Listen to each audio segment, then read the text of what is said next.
என்ன தெய்வ பிள்ளைகளே, இன்றைக்கும் இயேசு வாழ்கிற ஊழியத்தின் வீட்டில் வர்ற தீர்க்கதரிசன சத்தத்தை கேட்பதற்காக வந்திருப்பீங்க. கிறிஸ்துக்குள் நான் விசுவாசிக்கிறேன். கருத்து நாட்கள் முழுவதும் கர்த்தருடைய வேத வசனத்தையும் சத்தியத்தையும் கேட்டீங்க.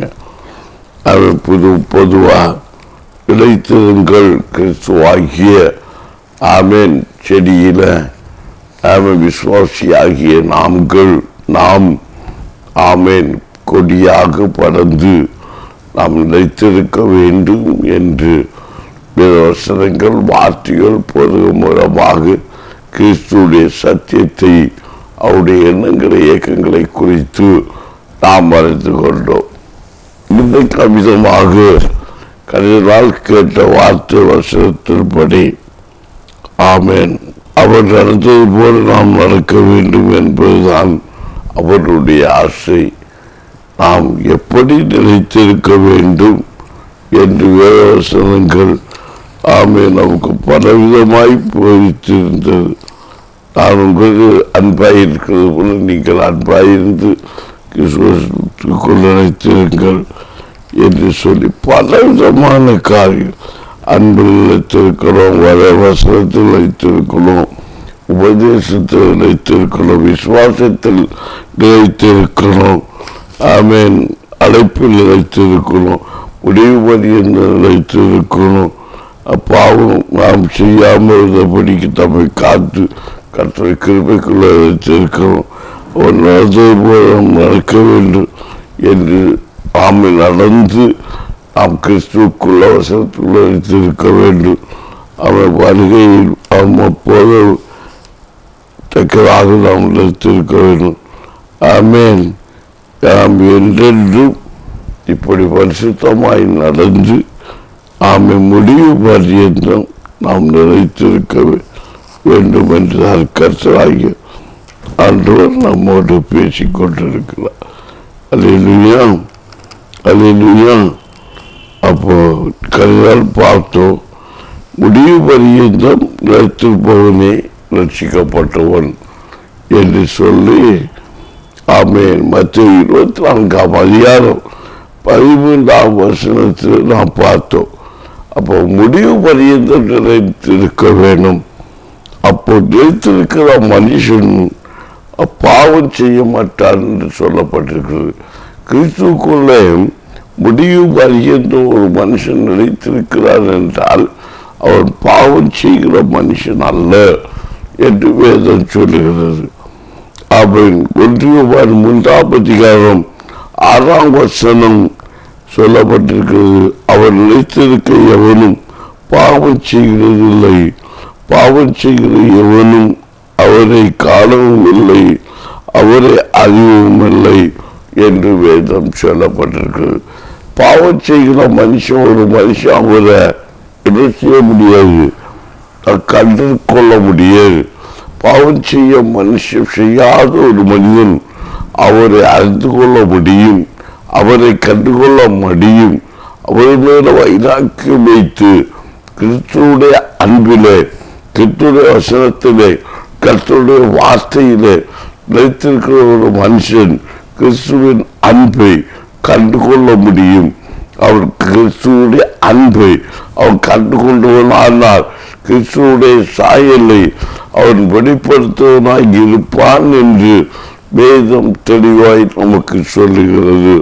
என்னை கேட்கிற தெய்வ பிள்ளைகளே, ஒரு கிறிஸ்தவன் ஒரு கிறிஸ்தவன் என்று சொல்லிக்கொண்டு நாம் இருக்கிறதை விட கிறிஸ்துவை தரித்தவர்களாக கிறிஸ்துவுக்குள்ளாக வசனத்தின்படி நிலைத்திருக்கிற ஒரு கிருபை பெற்ற மகனாக ஒரு மகளாக நாம் மாற்றப்படும் போதுதான் கர்த்தருடைய ஆவியை பெற்றவர்களாய் இருக்கிறோம். கர்த்தருடைய ஆவியை பெற்றவர்களாய் இருக்கும்போது அவருடைய திருவசனங்களை கை கொண்டு கர்த்தருடைய மகிமை வெளிப்படுத்த நாம் இருக்க முடியும் என்றுதான் இந்த வேதம் நமக்கு நினைவுபடுத்துகிறது. அல்லேலூயா, அல்லேலூயா. வசனம் நமக்கு சகலத்தையும் போதித்து நடத்துகிற பிரகாரம் ஒரு மனுஷன் பாவம் செய்ய மாட்டார் என்ன பாஸ்டர் நான் அப்படி பாவம் செய்தேன், நான் என்ன துரோகம் செய்தேன், இப்படியெல்லாம் அநேக கேள்வி கேட்பது உண்டு. நான் அப்படி என்ன பாவம் செய்து விட்டேன், நான் எந்த பாவமும் செய்யவில்லையே என்று சொல்லி அநேக தன்னை நியாயப்படுத்திக் கொள்வது உண்டு.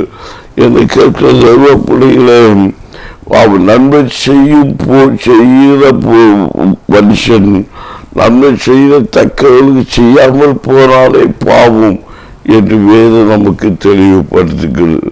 அப்படி இருக்கும்போது நாம் நன்மை செய்யாமல் போனால் பாவம் என்று சொல்லி இருக்கும்போது நம்ம அந்த தீங்கை செய்வோமானால் அது நரகத்துக்கு நேரே நம்மை நடத்துகிறது. ஆமென். அது எப்படி நமக்கு இயேசு கிறிஸ்து அவர் அவருடைய போதகத்தின் மூலம் நமக்கு அவர் வெளிப்படுத்தி கொடுத்தார் என்றால், ஆமென், ஐஸ்வர்யவான் லாசர் கதையை அவர் எதற்காய் சொல்லிக் கொடுத்தார்? இதற்காக தான். ஒரு ஐஸ்வர்ய சம்பன்னன், அவன் இரத்தாபரத்தோராக அவன் நல்லபடி புசித்து குடித்து திருப்தியாகி இருந்தார். அவர் பக்கத்தில் ஒரு லாசரு ஒரு தரித்திரனும் அவன் இருந்தான் என்று சொல்லப்பட்டிருக்கிறது. அது அவன் பக்கத்தில் அந்த தரித்திரன் மட்டுமல்ல, ஒரு அவன் வளர்க்கிற ஒரு செல்ல பிராணியான ஒரு நாயும் இருந்தது என்றும் அந்த நாயை கூட சுட்டி காட்டி இருக்கிறார். அப்போ அவருடைய சகோதரனுக்கு ஒரு மிருகத்துக்கு கொடுக்கிற ஒரு மேன்மையை கூட அவன் வளர்க்கிற அவனுக்கு சொந்தமான, ஆமென், ஒரு நாய்க்கு, ஒரு மிருகத்துக்கு, மிருக சுவாபம் உள்ள ஒரு மனுஷன் மிருகத்துக்கு கூட அவன் கொடுக்கிற முக்கியத்துவத்தை அவன் பக்கத்திலே தரித்திரங்களை அவன் கவனியாமல் இருந்தான் என்று வேதம் சொல்கிறது. அதனால அவன் எந்த பாவமும் செய்யல. அவன் பாருங்க, அந்த நாய் அவனுடைய பருக்களை நக்கி கொண்டிருந்தது. அதே வேளையில அந்த தரித்திர மனுஷன் இவனுடைய வாயை நோக்கி கொண்டிருந்தார். அவனுடைய நாய்க்கு அவன் கொடுத்த அந்த துணிக்கையை கூட இந்த ராசனுக்கு அவன் கொடுக்காதவனாக அவன் நாய்க்கு முக்கியம் செலுத்தி கொண்டிருந்தான். அந்த ராசனோ அவன் அவனுடைய வாயை நோக்கி கொண்டிருந்தான். ஆனால் முடிய நாட்கள் வந்தது. நியாயத்தீர்ப்பின் நாளிலே ஐஸ்வர்யமானும், ஆமீன், இந்த தரித்திரனும் நியாயம் தீர்க்கும்படிக்கு போய் நின்றார்கள். நிற்கும்போது ஐஸ்வர்யவான் நரகத்திலே பட்டாத வேதனைப்படுகிறது. ஐயாமன் லாசரோ தேவபிதாவினுடைய மடியில் உட்கார்ந்திருக்கிறதையும் கண்டவன் அதிசயப்பட்டான். அவன் நினைத்தான், நான் உலகத்தை சாமர்த்தியம் படைத்தவன், நான் யாருக்கு என்று தீங்கு செய்யவில்லை, நான் சம்பாதித்தேன், நான் சம்பூர்ணமாய் வாழ்க்கை நடத்துகிறேன், இந்த அணைகளை குறித்து மெச்சிக்கொள்ளுகிற காரியமே இதுதான். நான் உழைத்தேன், நான் கஷ்டப்பட்டேன், நான் சம்பாதித்திருக்கிறேன் என்று சொல்லி தன்னைத்தான் உயர்த்தி மேன்மை பாராட்டி தனக்குரிய நன்மைகளை, தனக்குரிய ஆசீர்வாதங்களை, தர்த்தர்களை நோக்கி பார்க்காதபடிக்கு இருப்பது நிமித்தமாக பாவத்தை உழைத்துக் கொள்ளுகிறார்கள். ஆமே, அந்த பாவத்தின் நிமித்தமாக அவர்கள் நரகத்துக்கு நீர் நோக்கி போக வேண்டிய ஒரு சூழலை வந்துவிடுறது. எனக்கு தெய்வ பிள்ளைகளே, கிறிஸ்துவுடைய அன்பு ஒரு மனுஷனிடத்தில் இருக்குமானால், இந்த நாயை நேசித்த ஒரு ஐஸ்வர்யவான் இந்த மாம்சத்துக்கு மாம்சமும், சரீரத்துக்கு சரீரம், ஆவிக்கு ஆவியும், ஆத்மாவுக்கு ஆத்மாவும் உள்ள ஒரு தன் சகோதரனை நேசிக்காமல் இவ்விதமாய் அவர்களுக்கு செல்ல பிராணி இவரை நக்கத்தக்கதாக அவர் விட்டு கொடுத்தார். அந்த மனுஷன் அவர் எவ்வளவு மோசமான பதிவுள்ள மனுஷன் என்று நான் சொல்லவில்லை, கர்த்தராகி ஆண்டவர் வேதத்தில் சொல்லி இருக்கிறார். என்னை கேட்க தெய்வப்படுகிற நீங்களும் இன்று கிறிஸ்துவிடத்தை ஜெபித்து நன்மைகளை பெற்றுக் கொண்டிருப்பீர்கள், ஆசீர்வாதங்களை பெற்றுக் கொண்டிருக்கிறீர்கள். நான் எனக்கு அருமையான இந்த காரியங்களை குறித்தெல்லாம் நான் விளக்கம் சொல்ல முடியும். என் தெய்வ படைகளே, நான் இயேசு கிறிஸ்து இன்னும் ஒரு காரியத்தை சொன்னார். ஒரு மனுஷனை சம்பூர்ணமாய் எல்லாம் பெற்றுக்கொண்டு அவன் இருந்து கொடுத்தான் இதயத்திலே சொல்லிக் கொண்டான், நான் மகிமையாக என் வாழ்க்கையை நடத்துவேன், நான் மகிமையாக ஆசீர்வதிக்கப்பட்டிருக்கிறேன், எல்லாவற்றையும் தேவைக்கு சேர்த்து வைத்திருக்கிறேன் என்று சொல்லி அவன் இது நான் சம்பூர்ணமாய் உட்கார்ந்து சாப்பிட போகிறேன் என்று சொல்லி அவர் இதயத்தில் சொல்லிக் கொண்டான் என்று சொல்லி கர்த்தராகிய ஆண்டவரோமே சொல்லி அவர் அதற்கு பதிலே சொல்லி இருக்கிறார். பாருங்க, அதான் மனிதனே, உன்னுடைய சரீரத்தில் இருக்கிற இந்த சரமையை கூட்டுக்குள்ள இருக்கிற இந்த ஜீவன் இன்றைக்கு போகுமாயின் நீ உண்டாக்கி வைத்திருக்கிற இந்த உலகத்தில் ஐஸ்வர்யத்துக்குரிய ஜீவன்கள் அது எங்கே போகும்? அது யாரை பற்றி கொண்டிருக்கும்? அது யார் புசிப்பார்கள்? யார் அதை குடிப்பார்கள்? நீ அதை அறியாதிருக்கிறாய் மதியனே என்று சொல்லி போதித்த மனிதர்களுக்கு உணர்வுண்டாக்கும்படிக்கு பரராஜ்யத்தை குறித்த மேன்மை சொல்லிக் கொடுக்க கர்த்தர் வழி நடத்துகிறதை பார்க்க முடியும். ஆகவேதான் கிறிஸ்துவுடைய அன்பு எப்படிப்பட்டது என்று கர்த்தர் மனுஷன் மேற்கொண்ட இரக்கத்தை அவர் போதகம் மூலமாக வெளிப்படுத்துகிறார். ஒவ்வொரு மனுஷர்களும் ஒருத்தருக்கொருத்தர் அன்பில் நிலைத்திருங்கள் கர்த்தர் ஆகிய ஆண்டவர் சொல்லிக் கொடுக்கிறதை நீங்கள் மறந்துவிடக் கூடாது. அவர் கிறிஸ்துடைய அன்பு நமக்கு இருக்குமானால் ஒரு மனுஷனை பார்த்தால் நமக்கு இரக்கம் உண்டாகும். கஷ்டப்படுகிற, துக்கப்படுகிற, வேதனைப்படுகிற, கலக்கப்பட்டு இருக்கிற பிள்ளைகளை அவர்களை குறித்து நமக்கு பரிதாபமும் வேதனையும் அவரை குறித்த ஒரு இரக்க குடும்பம் நமக்கு உண்டாக வேண்டும். அப்படி உண்டாகும் போதுதான் அவருடைய குறைகளை, அவருடைய குற்றங்களை மன்னிக்கக்கூடிய பக்குவம் நமக்கு உண்டாகும் என்று மெய்யாகவே நான் உங்களுக்கு சொல்லுகிறேன். அல்லேலூயா, அல்லேலூயா. இதை குறித்து ஒரு நாள் எனக்கு ஒரு தரிசனம், எனக்கு சொப்பனம் எனக்கு கொடுக்கப்பட்டது. என்னுடைய வாழ்க்கையில அவன் இருக்க மனைவிக்கு ஒரு வேலை ஒப்பந்தம் செய்யப்பட்டது. என்னுடைய சபையில, திருச்சபை, அதாவது ஒரு பாரம்பரிய சபை திருச்சபையில என் தகப்பனார் அவர் ஒரு டீக்கனராக இருந்தபோது எனக்கு மனைவிக்கு ஒரு வேலை காரியத்தை சபையின் மூலமாக அவங்க ஒப்பந்தம் பண்ணி இருந்தாங்க. ரொம்ப டீக்கனாக ரொம்ப கஷ்டப்படுறாங்க என்று சொல்லி, ஆமீன், அவருக்கு ஒரு போஸ்டிங் போட்டு கொடுக்கணும்னு சொல்லி நம்ம உயர்வான பதவியிலே ஆமீன் வேண்டும் என்று தகப்பனார் கேட்டபோது, உம்முடைய பிள்ளைக்கு நாங்கள் இந்த செய்து தருகிறோம், இந்த பணியிடத்தை நாங்கள் கண்டிப்பாக கொடுப்போம், இத்தனை ஆண்டு காலம் நீங்கள் கர்த்தருக்கென்று பணி செய்திருக்கிறீங்க, நீங்கள் எதுவுமே நீங்கள் ஆண்டு ஆசீர்வாதத்தை காணல, நீங்கள் உண்மையாக இருந்திருக்கீ சொல்லி, ஆகவே இந்த முறை இதுக்காக போராட வேண்டாம் என்று சொல்லி ஒருத்தருக்கு ஒருத்தர் எல்லா தலைவர்களும் சேர்ந்து ஒப்பந்தம் கொண்டு அவர்கள் அந்த என்னுடைய தகப்பனாரத்தை கேட்டபோது தகப்பனார் அந்த பதவி காலி இடத்தை விட்டு கொடுத்து விட்டார். நீங்கள் அதை வேறு இடத்துக்கு சென்று நீங்கள் பணியாற்றுங்கள் என்று சொல்லி விட்டு கொடுத்து ஒப்பந்தத்தில் சரி என்று சொல்லிவிட்டார். பாருங்கள், என்னுடைய மனைவி கொடுக்க அந்த வேலையை அந்த நேரத்தில் அவங்க மனைவிக்கு அவர்கள் கொடுக்கவில்லை, ஏமாற்றி விட்டார்கள். ஆனாலும் என் சகோதரர் எல்லாம் கோபப்பட்டாங்க.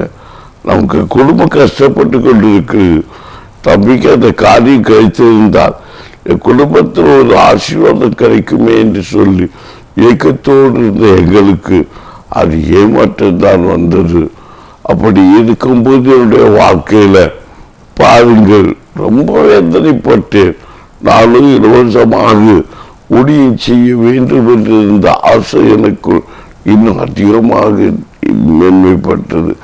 அப்போதுதான் என் அன்றைய கட்டணத்திலே நான் உபாசம் என்று கண்ணீர் விட்டு அழுதேன். நான் இப்படி உதவி செய்ய முடியும், 2 சின்ன பிள்ளைகள் இருக்கிறது என்று சொல்லி, ஆமேன், நான் ரொம்ப கலக்கமுற்றவனாக கடியோடு கர்த்தருடைய பாதத்தில் உட்கார்ந்தேன். அப்போது அன்றைய கர்த்தர் தரிசனத்தை எனக்கு கொடுத்தார். ஆமேன். அப்போது அந்த தரிசனத்தில் தூதர்கள் இடத்துல வந்து கேட்கிறார்கள், நான் ஐஸ்வர்யவான்களை எல்லாம் நான் தரிசனாக்கி விடட்டுமா என்று சொல்லி இடத்துல ஒரு கேள்வி அந்த தூதர்கள் கேட்டார்கள் வந்து நின்று. அப்போ நான் சொன்னேன், யார் அவர்கள் தரிசனத்திலிருந்து ஐஸ்வர்யமாக்கப்பட்டவர்கள், ஆகவே அவருடைய ஆசீர்வாதத்தை நீங்கள் கை வைக்க கூடாது. ஏன் அந்த கேள்வி அவர்கள் கேட்டார் என்றால், எங்களுக்கு பணம் கொடுக்க முடியாது, ஆகவே அன்றை ஒப்பந்தம் பேசின ஒப்பந்தம் அது அப்படியே வீணாய் போய் எழுத்தின் மூலமும் இல்லை, பேச்சின் மூலம் தான் சொல்லப்பட்டது. அது அப்படி அவர்கள் விட்டுவிட்டார்கள். ஆனால் பணம் வித்தை கண்டு பேரம் பேசி ஒரு குறிப்பிட்ட பணத்துக்கு அந்த பணி காரியத்தை விட்டு விட்டார்கள். வாங்கிவிட்டு அவங்க இன்னொரு ஆள் நபருக்கு அந்த வேலையை கொடுத்துட்டாங்க.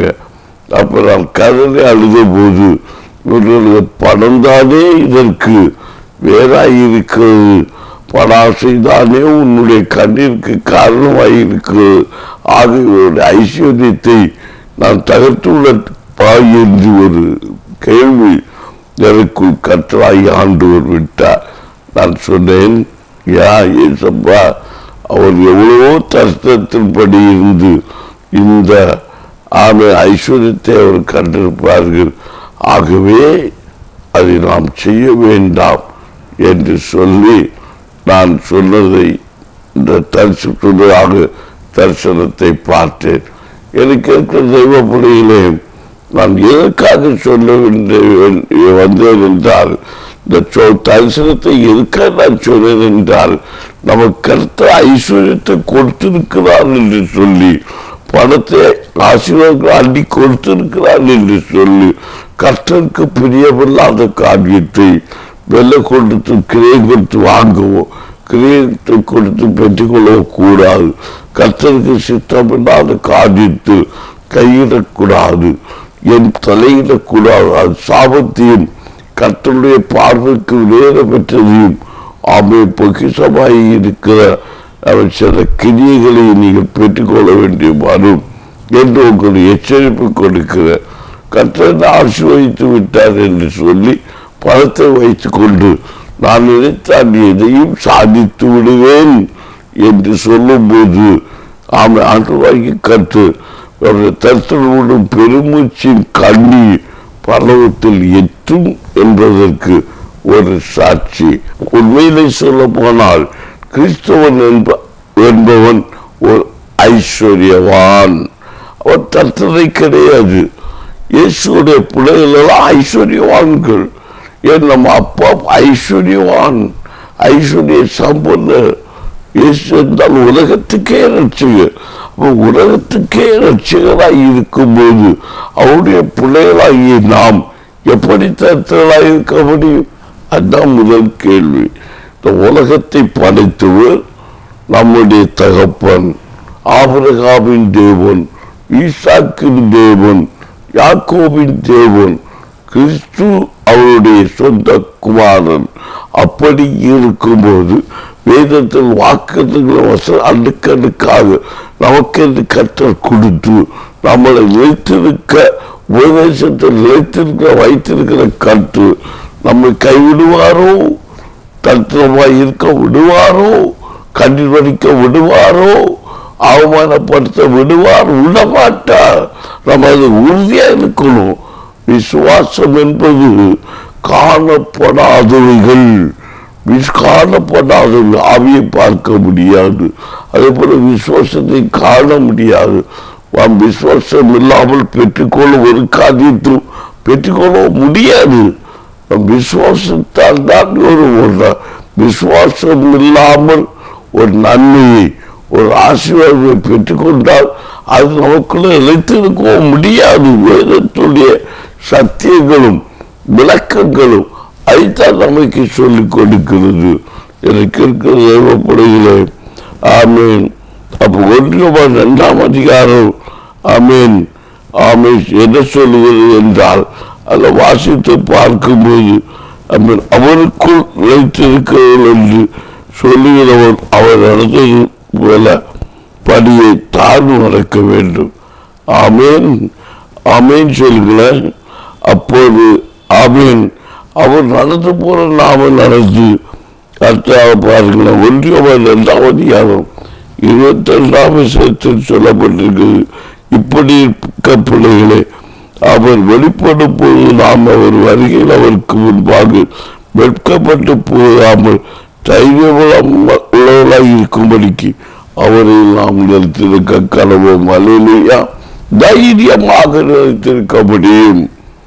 ஆகவே அந்த தரிசனங்களை இந்த சொப்பன்களை குறித்தெல்லாம் நான் உங்களுக்கு விளக்கமாக சொல்லிக் கொடுத்தேன். பாதுகாட்டுக்கு அவர்கள் வேலையை விட்டுட்டாங்க, எங்களுக்கு தரல அப்படி என்னுடைய தகப்பனார் கொஞ்சம் எதிர்ப்பு மூலம் தெரிவித்தார். அவருக்கு சப்போர்ட்டான ஆளுகள் எல்லாம் வந்து அந்த அந்த அந்த நாலு பதவியிலிருந்து நெருக்கடிகள் கொடுத்தார்கள்.